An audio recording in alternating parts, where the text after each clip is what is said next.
எவ்வளவு வன்முறைகளை பிரயோகித்தாலும் உண்மைகளை உங்களால் சாகடிக்க முடியாது. அது 5000 ஆண்டுகளுக்கு பிறகு கூட எழுந்து நின்று கர்ஜிக்க தொடங்கும். இந்த உண்மையை சொல்லாத, இந்த உண்மையை நீ சொல்லக்கூடாது, மொழியெல்லாம் அப்படி பேசக்கூடாது, இனமெல்லாம் பேசக்கூடாது, தனித்தனியான மதங்கள்னு பேசக்கூடாதுன்னா எப்படி பேசாம இருக்க முடியும்? பிரிவினை என்ற வார்த்தையை தப்பா எடுத்துக்கூடாது. நான் மாறி பேசுறேன், உன்னை விட்டு மாறி பேசுறேன்னா நான் எதிரின்னு பொருள் அல்ல. இந்த நாட்டின் நிர்வாகம் நன்றாய் நடப்பதற்காக உனக்கு அதிகாரம் என்ன, எனக்கு அதிகாரம் என்ன என்று பகிர்ந்து கொள்வதை பற்றி தான் பேசுகிறேனே ஒழிய பிரித்துக் கொள்வதை பற்றி நான் பேசுவதில்லை. அப்ப நிரந்தரமான அதிகாரி அல்ல பிரதமரோ முதல்வரோ, யாருமோ நிரந்தரமானதல்ல. பாராளுமன்றம் சட்டமன்றத்தின் ஒப்புதலை பெறுகிற வரையில் தான் அவர்களுக்கு அதிகாரம் உண்டே ஒழிய இந்த நாட்டில் நபர்களுக்கு அதிகாரம் இல்லை. அந்தந்த பதவிகளுக்கு மட்டும்தான் பொறுப்பு தரப்பட்டிருக்கிறது.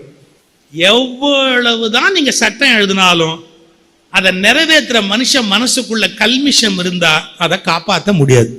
என்னுடைய தனிப்பட்ட கருத்து, இந்தியாவுக்கு கவர்னர் என்ற பதவியும் ஜனாதிபதி என்ற பதவியும் தேவையற்ற செலவீனம்.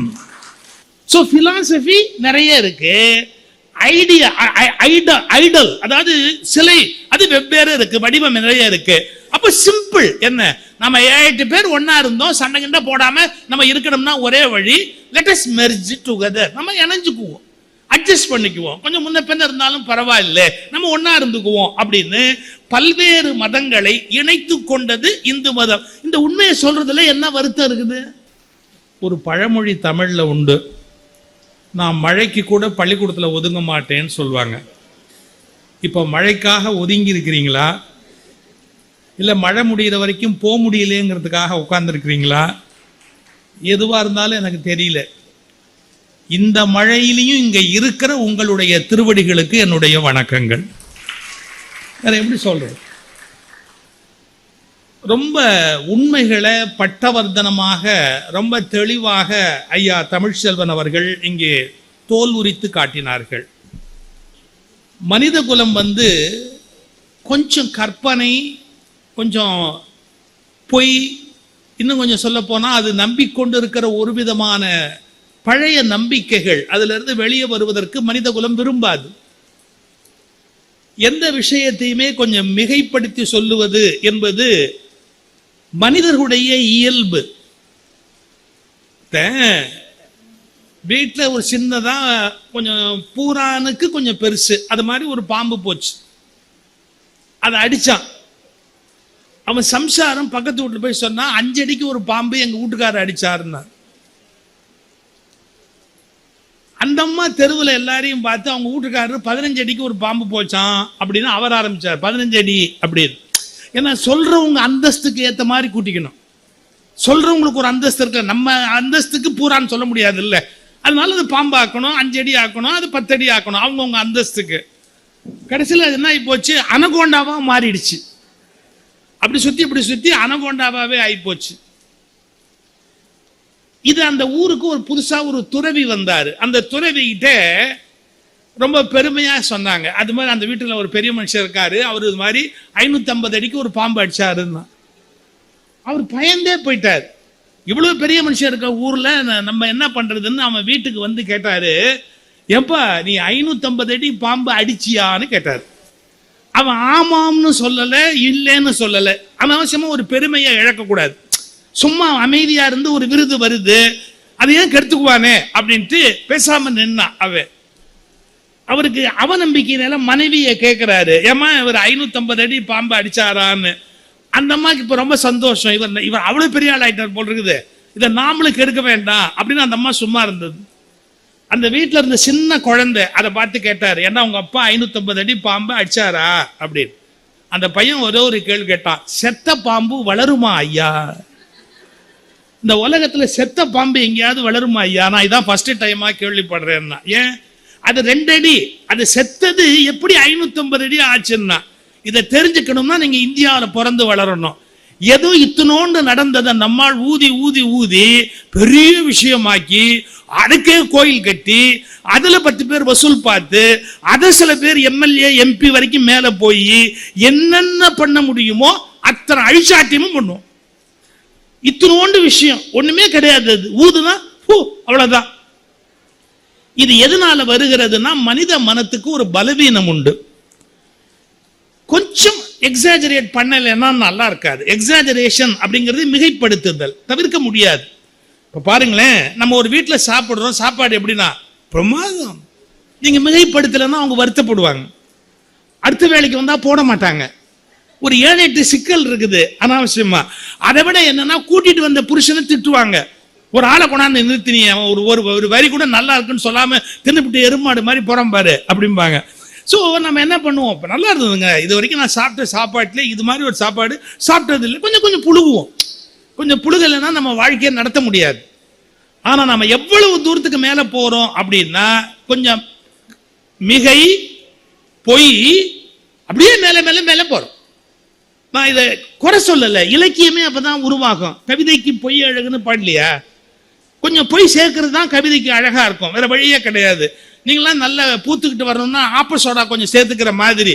நான் நீங்கள்லான்னு பொதுவாக தான் சொன்னேனே ஒழிய, ஆம்பளையா பொம்பளையா அது யார் யாரெல்லாம் ஆப்ப சோடா போடுறீங்களோ அவங்க எல்லாருமே சேர்த்துக்குங்க. அதுல போய் நான் தலையிடுறதுக்கு தயாரா இல்லை.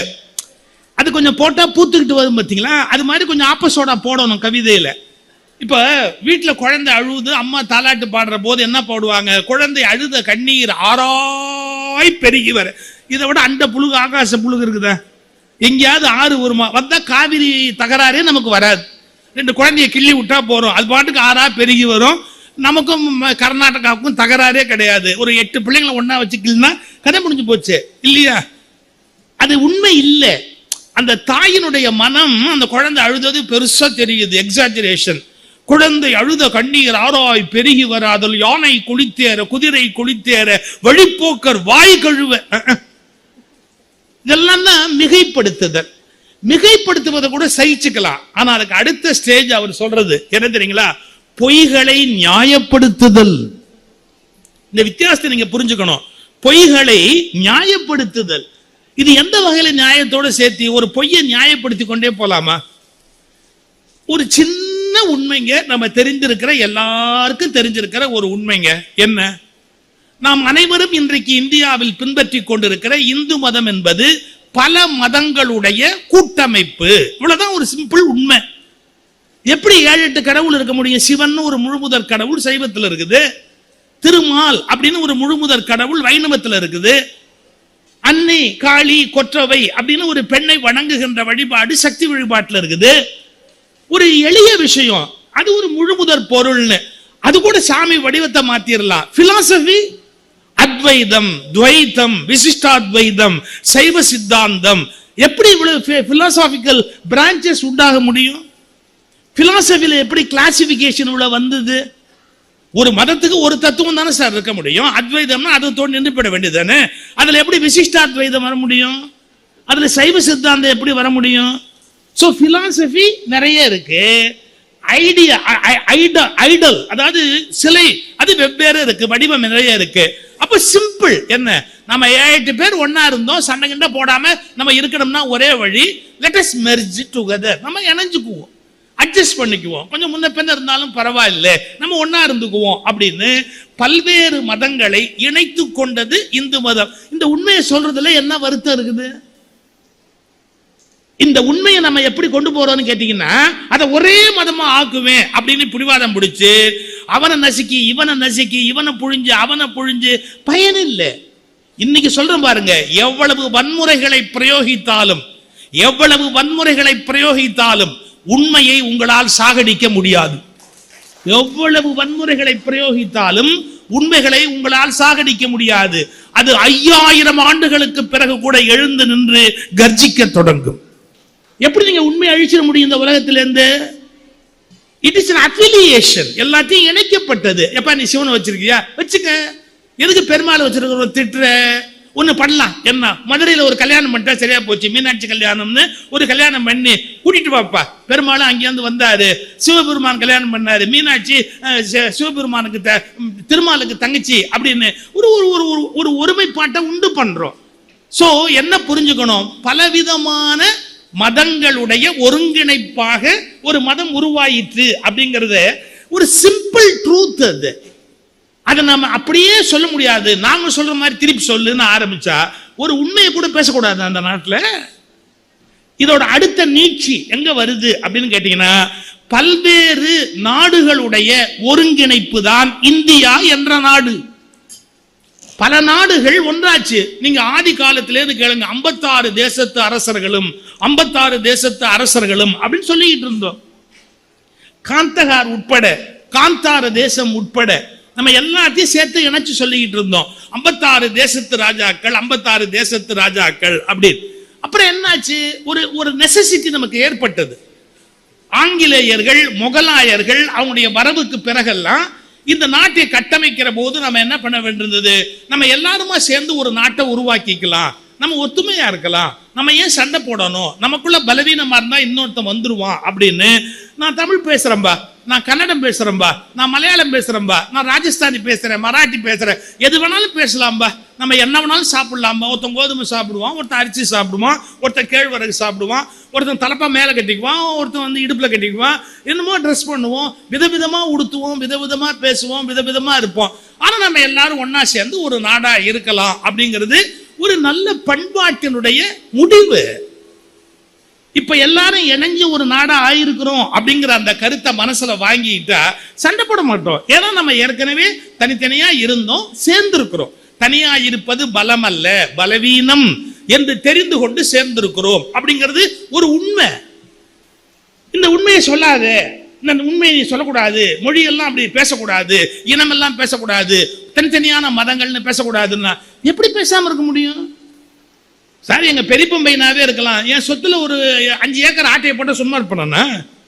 எங்க பெரியப்பம்பையனாவே இருந்தா கூட 5 ஏக்கர் ஆட்டையை போட்டவன், ஆனாலும் நான் அண்ணன் மரியாதை கொடுக்குறேன் இல்லையா? அது மாதிரி என்ன நடந்ததுங்கிற வரலாற்றை நான் எழுதி வச்சுக்க மாட்டேனா? எழுதி வச்சுக்காத, வரலாற்றை மாற்றி எழுது அப்படின்னா. உண்மைகளை வரலாற்றின் பக்கங்களிலிருந்து அழிக்கிற கொடூரமான முயற்சி அண்மை காலமாக அரங்கேறி கொண்டிருக்கிறது. இந்த உண்மைகளை வரலாற்றின் பக்கங்களில் இருந்து அழிப்பது நாம் உண்மைக்கு செய்கிற துரோகம். உண்மைக்கு செய்கிற துரோகத்தை காலம் மன்னிக்கவே மன்னிக்காது. ஏன்னா இயல்பா உண்மையை ஒத்துக்கிட்டோம் அப்படின்னா பிரச்சனையே வராது. இதுதானே சின்ன விஷயம். சரி, இப்போ நான் எனக்கு தலைப்பு கொஞ்சமோ பிரிவினைகள், இது பாரதியாருடைய வரி. ஒரு அப்பனையும் மகனையும் கேலி பண்றான். அப்ப 5 தலை பாம்புமா, அவன் 6 தலை பாம்புமா. நான் சொன்ன பாம்பு கதையை பாரதியை ஆரம்பிச்சுட்டான்.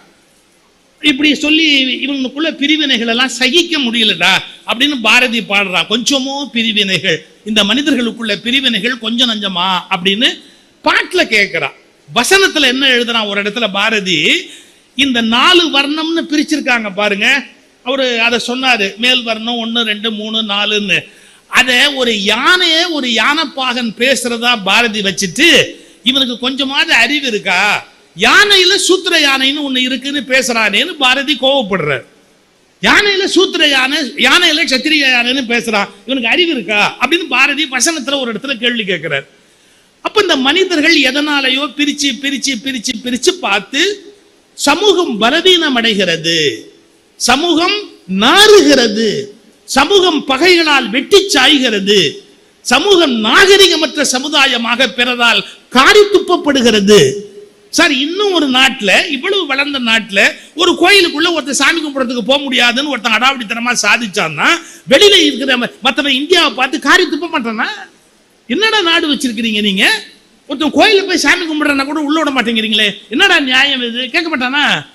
அதனால நம்ம என்ன பண்றோம், நம்முடைய குறைபாடுகளை களையணும், நம்முடைய பிரிவினைகளை களையணும் அப்படின்னு சொல்றோம்.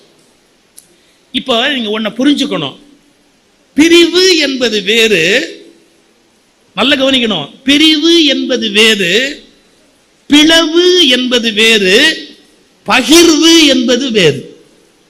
நீங்க நல்ல ஆழமா சிந்திச்சு பார்த்தா தான் தெரியும்.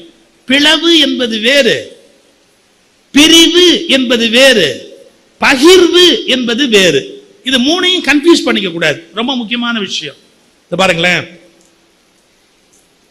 இப்போ ஒரு செடி நல்லா வளருதுங்கிறதுக்கு என்ன அடையாளம் தெரியுங்களா?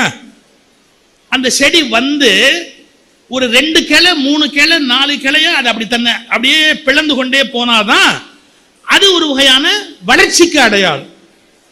விவசாயம் தெரிஞ்சவங்களுக்கு தெரியும் என்ன, அந்த காம்பை கிள்ளி, அந்த முன்பகுதியை கிள்ளி விடுவாங்க, இலைப்பகுதியை கிள்ளி விடுவாங்க. கிள்ளி விட்டா என்ன ஆகும்னா உடனே 3 கிளையா வரும், கிளைச்சிக்கிட்டு வரும். அப்போ அதிகம் பூ பூக்கும், அதிகம் காய் காய்க்கும், அதிக விளைச்சல் கிடைக்கும் விவசாயி இல்லைங்களா? அப்போ ஒன்றை கட் பண்ற போது அது 3ஆ விரிஞ்சுக்குது, 5ஆ விரிஞ்சுக்குது அப்படின்னா அது நன்மை தருதா கெடுதல் தருதா? அது பிரிகிற போது ஏகப்பட்ட காய் கொடுக்குது, ஏகப்பட்ட நன்மையை கொடுக்குது. அது வளர்ச்சி. எனவே வளர்ச்சிக்காக செய்கிற பிரிவுகள் தவறற்றவை. அதை இயற்கை வச்சிருக்கு, வளர்ச்சிக்காகவே சில பிரிவுகளை வச்சிருக்கு. இப்போ மெடிக்கல் ஃபீல்ட் அப்படிங்கறத எடுத்தீங்கன்னா அன்னைக்கெல்லாம் ஒரே ஒரு டாக்டர், ஒரே விதமான ட்ரீட்மெண்ட் தான். ஆனா இன்னைக்கு ரொம்ப அக்கிரமம் ஜாஸ்தியா போச்சு, அது வேற சமாச்சாரம்.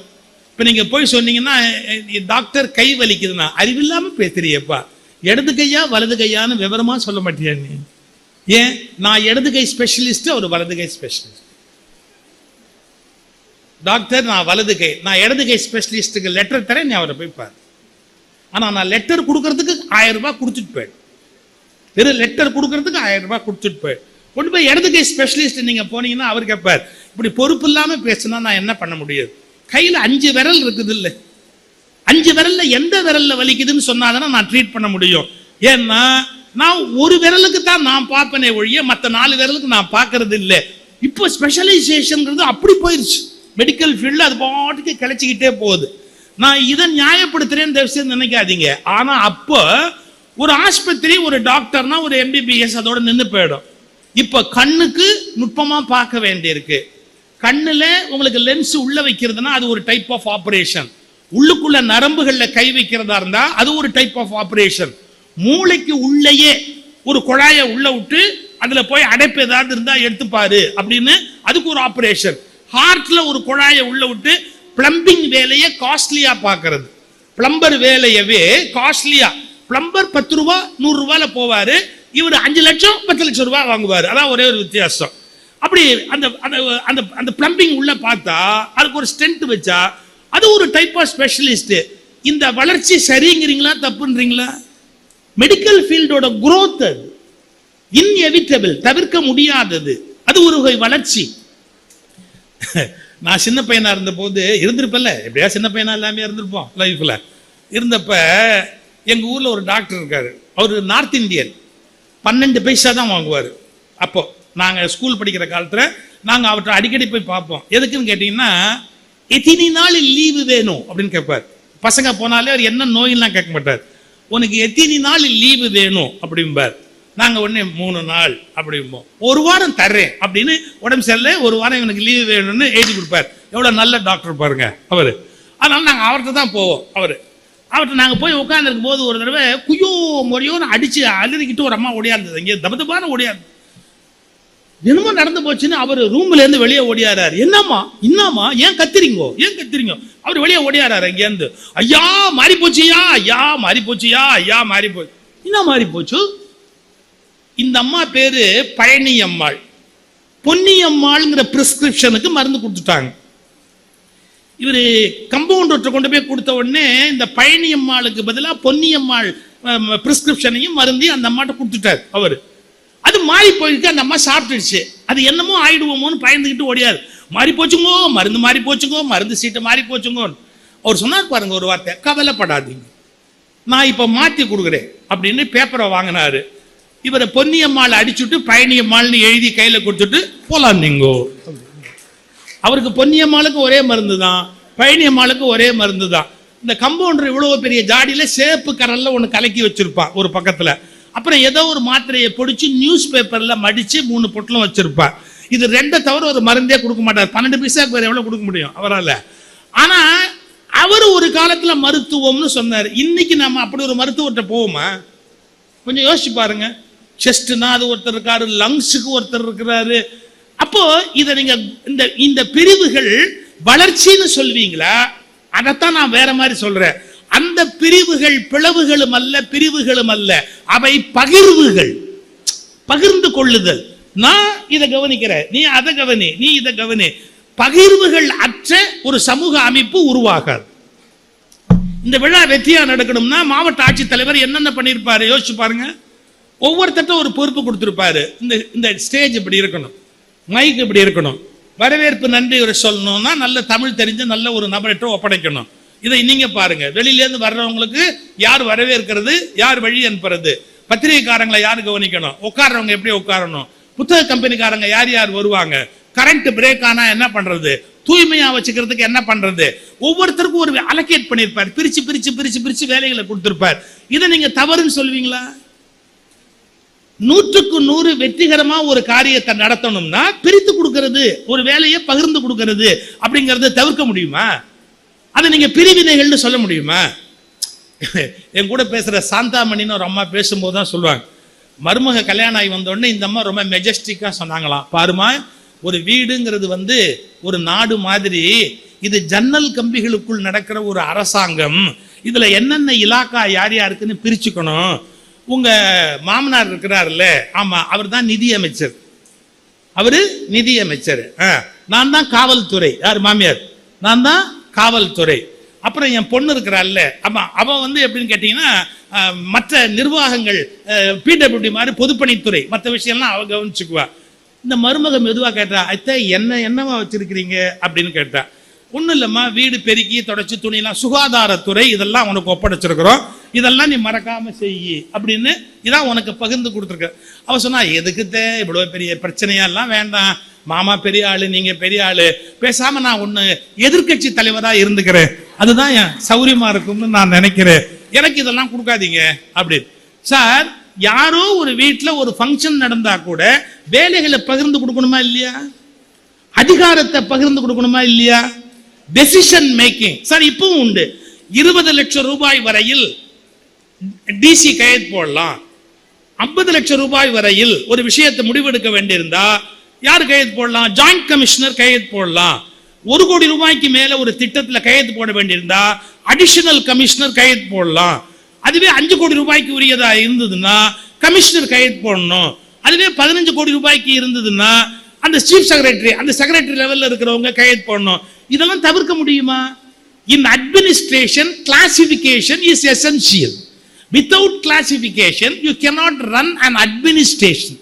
So, அதை நீங்க தவிர்க்க முடியாது. பிரிவுகள், அந்த பிரிவுகள் பகிர்வுகள், நீ இதை வச்சுக்கோ, நீ இதை வச்சுக்கோ, நீ இதை வச்சுக்கோ, நீ இது வரைக்கும் இதை ஒழுங்கா நடத்து அப்படின்னு சுகாதாரத்துறைக்கு ஒரு அமைச்சர் இருக்காரு, கல்வித்துறைக்கு ஒரு அமைச்சர் இருக்கிறாரு. இதெல்லாம் இப்படி எல்லாம் பிரிச்சு வச்சிருக்கிறீங்களேன்னா, பிரிச்சாதான் நிர்வாகத்தை நல்லா பண்ண முடியும். சோ பிரிவினை என்ற வார்த்தையை தப்பா எடுத்துக்கூடாது. நான் மாறி பேசுறேன், உன்னை விட்டு மாறி பேசுறேன்னா நான் எதிரின்னு பொருள் இல்ல. இந்த நாட்டின் நிர்வாகம் நன்றாய் நடப்பதற்காக உனக்கு அதிகாரம் என்ன, எனக்கு அதிகாரம் என்ன என்று பகிர்ந்து கொள்வதை பற்றி தான் பேசுகிறேனே ஒழிய பிரித்துக் கொள்வதை பற்றி நான் பேசுவதில்லை. பகிர்ந்து கொள்வதை மட்டும்தான் நான் பேசுகிறேன். இந்த கிளாரிட்டி பல பேருக்கு தெரியல. இப்படி பேசினால இவங்க எல்லாம் தேச விரோதிப்பா, அது எப்படிப்பா இவங்க பாட்டுக்கு இப்படி எல்லாம் பேசலாம்? பகிர்ந்தாதான் நாடு உருப்படும். சார், இங்க இருந்து பக்கத்து நாடு பாகிஸ்தான். பாகிஸ்தான்ல லேட்டஸ்டா ஒரு கான்ஸ்டிடியூஷனல் அமெண்ட்மெண்ட் வந்தது தெரியுமா உங்களுக்கு? பாகிஸ்தான்ல அந்த பாகிஸ்தான்ல ஜனாதிபதினு ஒருத்தர் இருக்கார் தெரியுமா? இருக்கார், இன்னும் உயிரோடு இருக்கிறார். பாகிஸ்தான்ல ஒரு ஜனாதிபதி இருக்கிறார், ஒரு பிரதம மந்திரி இருக்கிறார். எங்க பாகிஸ்தான்ல ஒரு பிரதம மந்திரி இருக்கிறார். இருக்கிறாரா? இருக்கிறார். அங்க உச்ச நீதிமன்ற நீதிபதி இருக்கிறாரா? இருக்கிறார். உச்ச நீதிமன்றம் இருக்குது, நீதிபதி இருக்கிறார். இவங்க 3 பேரை விட யாரா பவர்ஃபுல்னு கேட்டா அவங்க ராணுவ தளபதி முனீர். கான்ஸ்டிடியூஷனல் அமெண்ட்மெண்ட் கொண்டாந்துருக்கிறாங்க. என்ன கொண்டாந்துருக்கிறாங்க? அந்த நாட்டு ஜனாதிபதியை விட, அந்த நாட்டு பிரதம மந்திரியை விட, அந்த நாட்டு நீதிமன்றங்களை விட அதிக அதிகாரம் உடையவர் முனீர். அதுவும் எவ்வளவு காலம்? அவர் உயிரோடு இருக்கிற வரை, ஆட்சி காலம் வரை அப்படின்னு கொடுத்துட்டாங்க அவருக்கு. இது ஒரு சரியான பகிர்வா இருக்க முடியுமா? ஒரு தனி மனிதனுக்கு சகல அதிகாரங்களையும் ஒப்படைக்கக்கூடிய ஒரு ஆட்சி முறை என்பது சரியான ஒரு அதிகாரமாக இருக்க முடியுமா? நம்முடைய முன்னோர்கள் எவ்வளவு பெரிய அறிவாளிகள் தெரியுமா? இந்த நாட்டினுடைய அரசமைப்பு சட்டத்தை சரியாக கவனித்தால் இந்த நாட்டில் ஒரு காலத்திலும் ராணுவ ஆட்சி வரவே முடியாது. நீங்க இந்த மாதிரி ஒரு அரசமைப்பு சட்டம் நுட்பமா கவனிச்சீங்கன்னா இந்த நாட்டில் காரணம் யாரிடத்திலும் அதிகாரம் குவிவதை நம்முடைய அரசமைப்பு சட்டத்தை உருவாக்கியவர்கள் விரும்பவில்லை. அந்த அதிகார பகிர்வு எப்படி வச்சிருக்கிறாங்க நீங்க பார்க்கணும். பக்கத்து நாடு பாகிஸ்தான் அதிகார பகிர்வை எப்படி வச்சிருக்கு, பக்கத்து நாடு பங்களாதேஷ் அதிகார பகிர்வை எப்படி வச்சிருக்கு, குட்டியோண்டு நாடு இலங்கை அது எப்படி வச்சிருக்கு, எதனால நாசமா போச்சு இந்த நாடுகள் எல்லாம், எதனால நாசமா போச்சு? ஆனா இத்தனைக்கு மத்தியில இந்தியா ஏன் இன்னும் வாசமா இருக்கு, நாசமா இல்ல வாசமா இருக்குன்னு கேட்டா, அரசமைப்பு சட்டத்தில் இருக்கிற அதிகார பகிர்வு முறை. இந்த நாட்டில் யாரு பெரியவன்? நம்ம ஒரு கேள்வி கேட்பாங்க, ஜனாதிபதி பெரியவரப்பா? பெரியவங்க தான், மரியாதைக்குரியவங்க தான், யாரும் இல்லைன்னு சொல்லல. உச்ச நீதிமன்றம் பெருசாப்பா? ஆமாப்பா பெரியவங்க தான்ப்பா, யாரும் இல்லைன்னு சொல்லல. அப்ப பிரதம மந்திரி கவர்மெண்ட் பெருசா? ஆமா பெருசுதான்ப்பா. யாரை விட யார் பெரியவங்க? வாய்மூடு. யாரை விட யார் பெரியவங்க? வாய்மூடு. ஏன்? யாரும் யாரையும் விட பெரியவங்க இல்ல. எல்லாத்த விட சத்தியம் தான் மேலானது, தர்மம் தான் மேலானது, அரசமைப்பு சட்டம் தான் மேலானது. 3 பேருமே இதுக்கு வேலைக்காரங்க. 3 பேருமே இதுக்கு வேலைக்காரங்க. ஒரு 4 வருஷம் 5 வருஷம் 8 வருஷம் 10 வருஷம் வேலை பார்த்துட்டு மரியாதையா வெளியே போனோம். எப்படி? 4 வருஷம் 5 வருஷம் மரியாதையா வேலை பார்த்துட்டு மரியாதையா வெளியே போனோம். எல்லாத்தையும் விட நான் பெரிய ஆள்னு ஆரம்பிச்சா பாகிஸ்தானுக்கு நடக்கிற கதி தான் இந்தியாவுக்கும் ஆயிடும். நான் ஏன் கவலைப்படுறேன், ஏன் பதறேன் அப்படின்னா, அண்டை நாடு அழிவதை பார்த்த பிறகும் இந்த நாட்டு மக்களுக்கு அறிவு வரவனா? அதிகார பகிர்வு என்பதுல இந்த நாட்டு அரசியலமைப்பு சட்டம் எப்படி வச்சிருக்கு பாருங்க. பார்லிமெண்ட் அப்படின்னு ஒண்ணு இருக்கு, அதே மாதிரி மாநிலத்தில் சட்டமன்றம் அப்படின்னு ஒண்ணு இருக்கு. அதுல பிரதிநிதிகள் கூடி எல்லாம் சேர்ந்து ஒரு முடிவு எடுக்கிறாங்க. அப்படி எடுக்கிற முடிவுக்கு காரணம் பார்லிமெண்ட்டும் அதை கண்ட்ரோல் பண்ற கவர்மெண்ட்டும். ஏன்னா பார்லிமெண்ட்ல தான் கவர்மெண்ட் எலெக்ட் ஆகுது. ஆனா மறந்துடாதீங்க, இவங்க அந்த சட்டத்தை எழுதிட்டதுனாலேயே அந்த சட்டத்தை நீதிமன்றம் ஒத்துக்கணும்னு அவசியம் கிடையாது. அந்த சட்டம் செல்லாதுன்னு அறிவிக்கிற அதிகாரம் நீதிமன்றத்துக்கு இருக்குது. நீதிமன்றத்துக்கு இருக்குது. அப்ப நீதிமன்றம் தான் பவர்ஃபுல்லா கிடையாது. அந்த நீதிபதியை வெளியே போ அப்படின்னு தீர்மானம் நிறைவேற்றுற அதிகாரம் பார்லிமெண்ட்டுக்கு இருக்குது. இப்ப நீங்க யாருக்கு இந்த நாட்டில் அதிகாரம் கொடுத்திருக்கிறாங்க? நீதிபதி தப்பு பண்ணா பார்லிமெண்ட் வரலாம், பார்லிமெண்ட் தப்பு பண்ணா நீதிபதி ஸ்டாப் பண்ணலாம். இதுதான முறையான அதிகார பகிர்வு. அப்ப நம்ம புரிஞ்சுக்கணுமா இல்லையா? யாரும் யாரையும் அடக்க கூடாது. இந்த நாட்டில் அரசுக்கு எந்த ஒரு அதிகாரம் இருக்கு? சட்டமன்றம் முதலமைச்சர் அவருக்கு ஒரு அதிகாரம் இருக்கு, பாராளுமன்றம் பிரதமர் அவருக்கு ஒரு அதிகாரம் இருக்கு, அதே மாதிரி நீதிமன்றம் நீதியரசர்கள் அவர்களுக்கு ஒரு அதிகாரம் இருக்கு. அதே மாதிரி இந்த இதற்கெல்லாம் தாண்டி இதை நிர்வாகம் செய்யக்கூடிய அரசு, அந்த அரசுக்கு ஒரு பெரிய அதிகாரம் இருக்கு. ஆனா எந்த இடத்திலும் அதிகார மோதல் வராதபடி ஒண்ணு அடக்கிற மாதிரி. எப்படி தெரியுங்களா? பார்லிமெண்ட்டுக்கு பதில் சொல்ல வேண்டிய பொறுப்பு யாருக்கு உண்டு? பிரைம் மினிஸ்டருக்கு உண்டு. சட்டமன்றத்துக்கு பதில் சொல்ல வேண்டிய பொறுப்பு யாருக்கு உண்டு? முதலமைச்சருக்கு உண்டு. ஏன்னா சட்டமன்றத்தில் நீங்க விளக்க சொல்லி ஆகணும், கேள்வி கேட்டா பதில் சொல்லி ஆகணும். அப்போ நீங்க பதில் சொல்ல வேண்டிய பொறுப்பு இருக்கு. அதுல ஒரு அதிகபட்சமான மெஜாரிட்டி உறுப்பினர்கள் எழுந்திருச்சு நீங்க சொல்றது தப்பு அப்படின்னா அரசு கவுந்து போச்சுன்னு அர்த்தம். அப்ப நிரந்தரமான அதிகாரி அல்ல பிரதமரோ முதல்வரோ, யாருமோ நிரந்தரமானது அல்ல. பாராளுமன்றம் சட்டமன்றத்தின் ஒப்புதலை பெறுகிற வரையில் தான் அவர்களுக்கு அதிகாரம் உண்டே ஒழிய இந்த நாட்டில் நபர்களுக்கு அதிகாரம் இல்லை. அந்தந்த பதவிகளுக்கு மட்டும்தான் பொறுப்பு தரப்பட்டிருக்கிறது. இந்த பகிர்வு இருக்கு இல்லையா, அது பிரிவினை இல்லை. இது நம்ம ரொம்ப நுட்பமாவும் சரியாவும் புரிஞ்சுக்கணும். சார் இப்ப கூட ஒரு ஜட்ஜ்மெண்ட் வந்த போது நம்ம எல்லாரும் ஒரு வருத்தப்பட்டோம். அதை பத்தி நான் இங்க பேசுறதுக்கான லா ஃபோரம் இல்லை இது.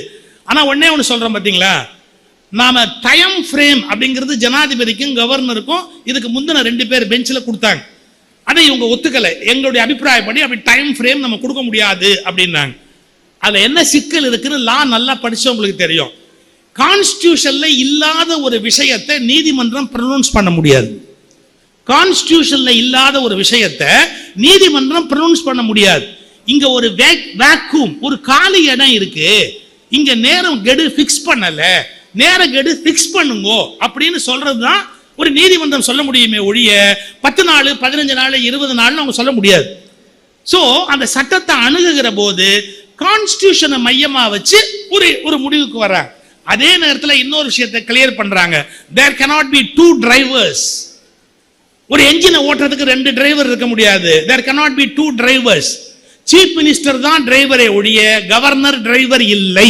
ரொம்ப கிளியரா அந்த தீர்ப்புல ஒரு கோடி காட்டிட்டு போறாங்க. கவர்னர் டிரைவர் இல்லை, எலெக்டட் கவர்மெண்ட் மட்டும்தான் டிரைவரா இருக்க முடியும் அப்படிங்கிற இதான் அதிகார பகிர்வு.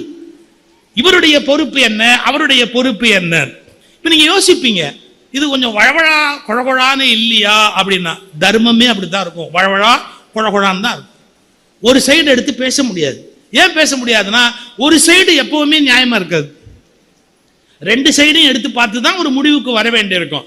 இல்லை என்ன ஒரே ஒரு சிக்கல் தெரியுங்களா, எவ்வளவுதான் நீங்க சட்டம் எழுதினாலும் அதை நிறைவேற்றுற மனுஷன் மனசுக்குள்ள கல்மிஷம் இருந்தா அதை காப்பாற்ற முடியாது.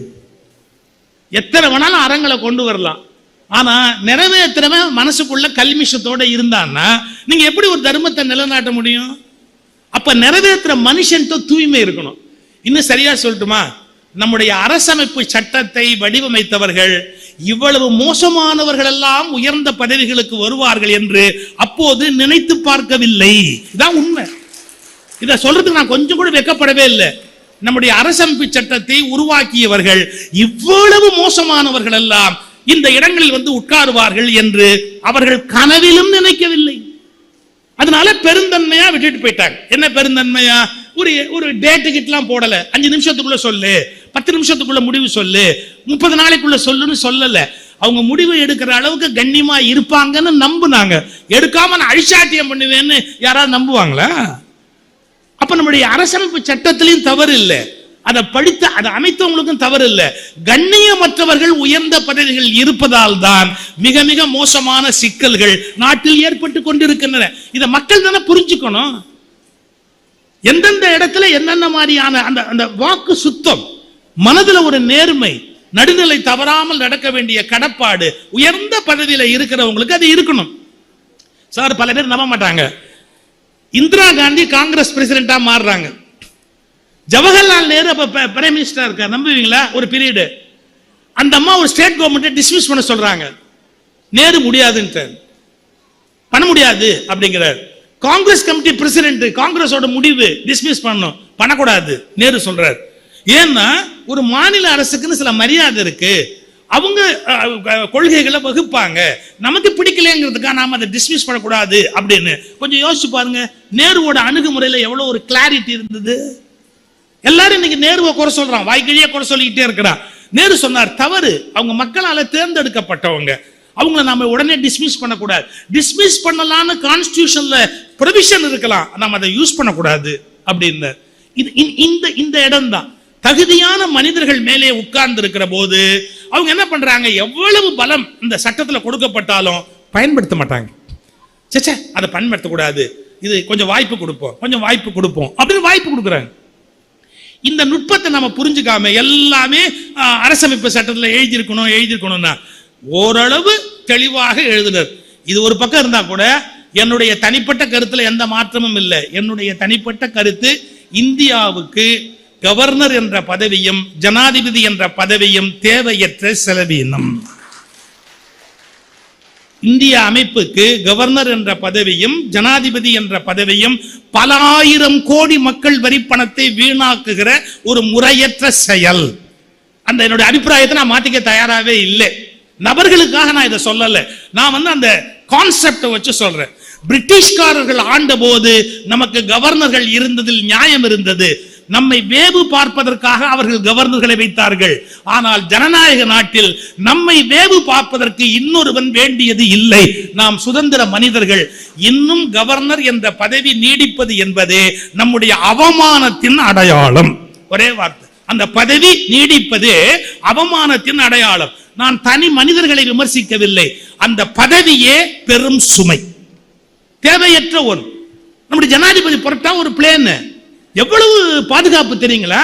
200 கோடி 300 கோடி சபரிமலைக்கு வந்து சாமி கும்பிட்டாங்கன்னு வச்சுங்க, எத்தனை கோடி செலவு பண்ண தெரியுமா? நீங்களும் நான் அப்படி செலவு பண்ண முடியுமா? 100 கோடி ரூபாய் செலவு இல்லாம ஜனாதிபதி சாமி கும்பிட முடியாது தெரியுமா உங்களுக்கு?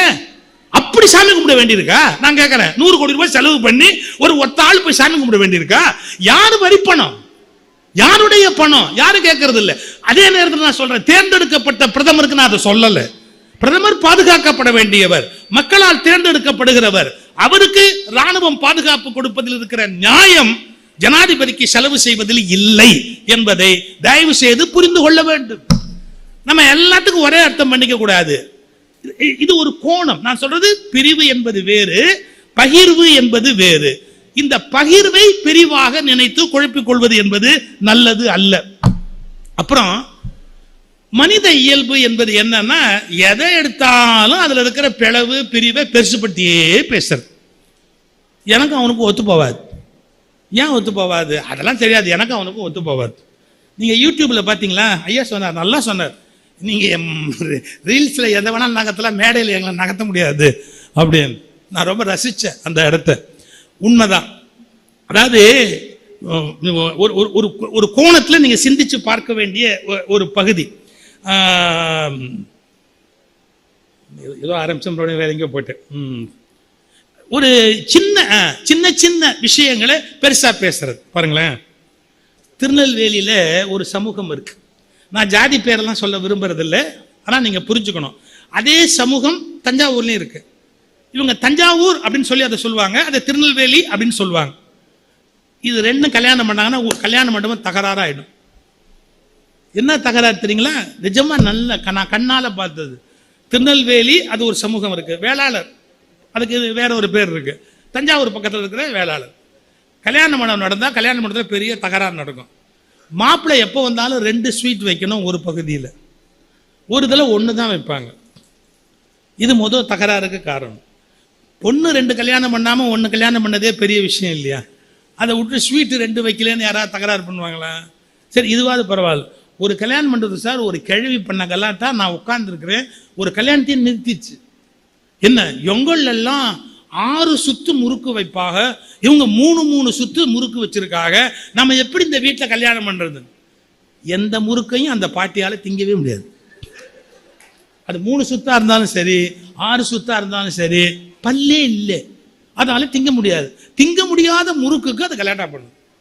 நாங்கள்லாம் 6 சுத்து முறுக்கு வைப்போம், 3 சுத்து முறுக்கு இருக்கு. எப்படி? நான் சொன்னேன், 2 தின்னேன், 2 ஒன்னா தின்னு தொலைய, யாரு வேண்டான்னா? இதுக்கு போய் கல்யாணத்தை நிறுத்தணும்னு கலாட்டா பண்றீங்க. எங்க பழக்கமே வேற, அவங்க பழக்கமே வேற.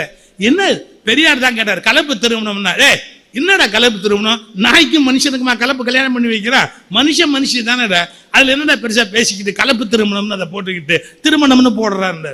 இயல்பு தானே, சின்ன விஷயம். Sir, VK. ராமசாமின்னு ஒரு நடிகர் இருந்தார், தெரியும் உங்களுக்கு? நல்ல ஹியூமரஸா பேசுவார் வி.கே. ராமசாமி. இந்த ஊருக்காரரா? ஓ, ரொம்ப சந்தோஷம், ரொம்ப சந்தோஷம். ஓ அப்படியா? நல்ல நடிகர், அவருடைய காமெடி உங்களுக்கு எல்லாருக்குமே ரொம்ப. அவரும் நம்ம குமுதத்துல எல்லாம் கதை எழுதுவாரு. சாண்டில்யன் தெரியுங்களா உங்களுக்கு? கடல் புறா, பெரிய பெரிய நாவலா எழுதுவார் சாண்டில்யன். சாண்டில்யனும் அவரும் பெஸ்ட் ஃப்ரெண்ட்ஸ். நீங்க அது ரொம்ப ஆச்சரியம். வி.கே. ராமசாமி சினிமா துறை, இவர் எழுத்தாளர். வடப்படம் பேசிக்குவாங்க 2 பேரும். ஒரு நாள் என்னாச்சு, சாண்டில்யன் புறப்பட்டு வி.கே. ராமசாமி வீட்டுக்கு போறார். வா, ஒரு கல்யாண வீட்டுக்கு நிச்சயதார்த்தத்துக்கு போறேன், வரியா அப்படின்னு. சாண்டில்யன் சொன்னார், உன் வீட்டில் சாப்பிடலாம்னு வந்தேன், நீ எங்க கூட்டு போனாலும் அங்கே சாப்பிட வேண்டியதுதான், போலாம் வா. அவங்க ரொம்ப பெஸ்ட் ஃப்ரெண்ட்ஸ். அவங்க நேரம் அந்த கல்யாணத்துக்கு போனாங்க. கல்யாணம் நிச்சயதார்த்தம் டைம் சொல்லியிருக்காங்க.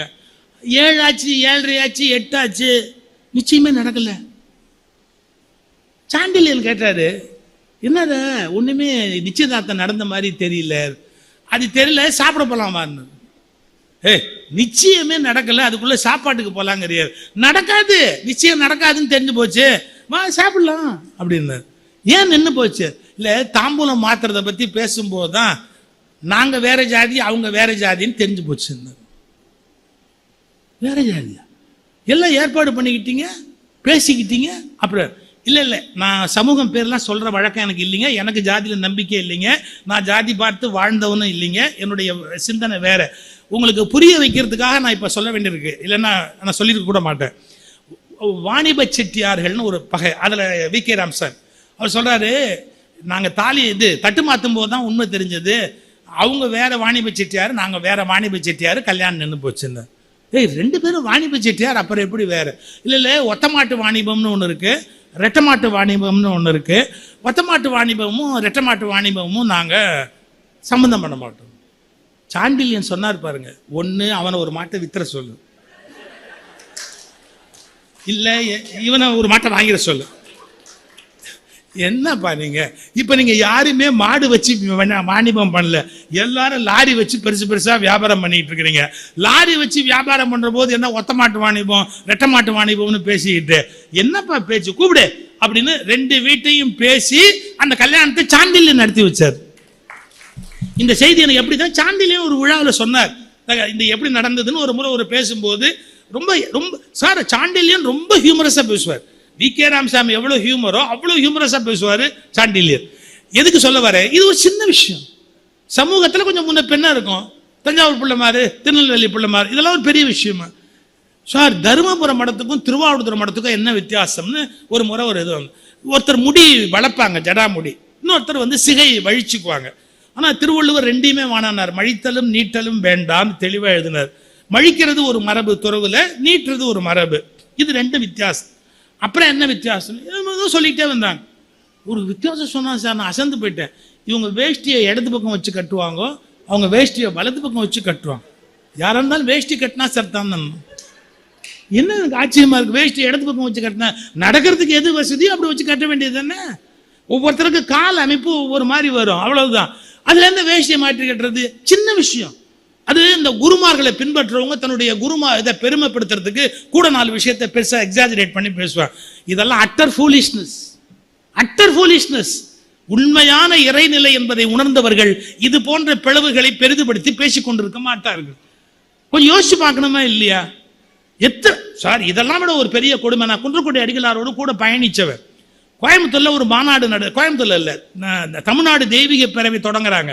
அந்த மாநாட்டில் சார் கோயம்புத்தூர்லேருந்து வந்திருந்த 2 சாமியாரோட மதுரையிலேருந்து வந்திருந்த சாமியாரும் திருவாவூர்லேருந்து வந்திருந்த சாமியாரும் ஒன்னா சாப்பிட மாட்டோம் நாங்க சார், ஒன்னா சாப்பிட மாட்டோம் அப்படின்னா. ஏன் அப்படின்னு, அவங்கெல்லாம் பஞ்சத்துக்கு சாமியார் ஆனவங்க, நாங்க பரம்பரையா சாமியார் ஆனோம். பரம்பரை இருந்தாலே சாமியார் இல்லைடா, நாங்கெல்லாம் பரம்பரையான சாமியார், அதுக்கு பஞ்சத்துக்கு சாமியார் இருந்தார். என்னன்னு கேட்டா அசைவம் சாப்பிட்றவங்களா இருந்து சைவமா மாறி வந்தவங்களாம் அவங்கெல்லாம். இவங்க பரம்பரையோ சைவமா. இது ஒரு பெரிய விஷயமா பிரிவினை. சைவமும் அசைவமும் அவங்களுடைய பர்சனல் சாய்ஸ்.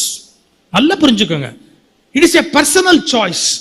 அதை அவங்களும் அவங்க குடும்பமும் டாக்டரும் முடிவு பண்ணுமே ஒழிய அதை யாரும் தெருவில் போறவங்க முடிவு பண்ண முடியாது. நீ சைவம் சாப்பிடணும் அசைவம் சாப்பிடணும், வேற யாருக்குமே அந்த ரைட்ஸ் கிடையாது.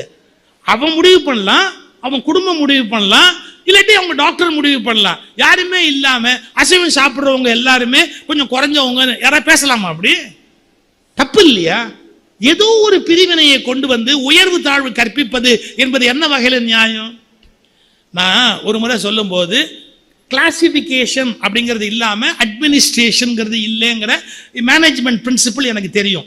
கிளாசிஃபை பண்ணணும், class 1, class 2, class 3, class 4.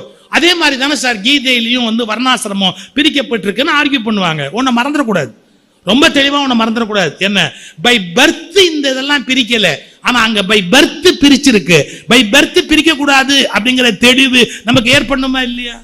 By பர்த்தே ஒருத்தன் கிளாஸ் 1, பை பர்த்தே ஒருத்தன் கிளாஸ் 2, பை பர்த்தே ஒருத்தன் கிளாஸ் 4, அது அயோக்கியத்தனம் இல்லை. ஏதோ ஒரு நிர்வாகம்னு வரும்போது கிளாஸ் 1 கிளாஸ் 2 தவிர்க்க முடியாது. ஆனா அது பை பர்த் அப்படின்னு டிசைட் பண்ற போது நாங்க ஒத்துக்க மாட்டோம். பிறப்புக்கும் எல்லா உயிருக்கும் எங்க கோட்பாடு.